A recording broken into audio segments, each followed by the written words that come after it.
mùa lá vàng rơi và lá vàng rơi khi tình thu vừa tới.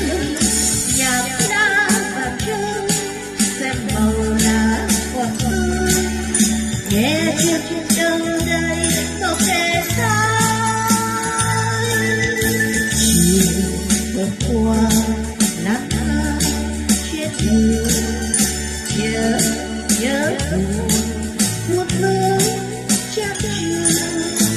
Chiều hôm nay trời nhiều mây mưa, có mùa thu vàng bao nhiêu nào.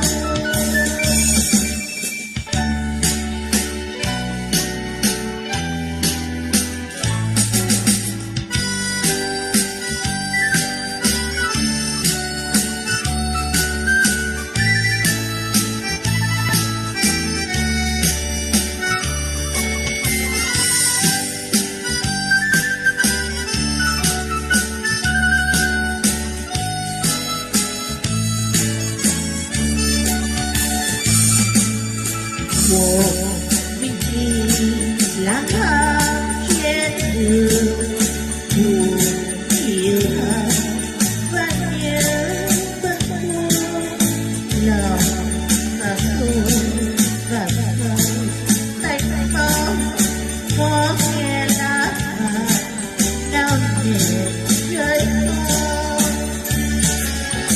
Mùa thu vàng tới là mùa lá vàng rơi và lá vàng rơi khi tình thu vừa tới. Nhạc lá vàng rơi xem màu lá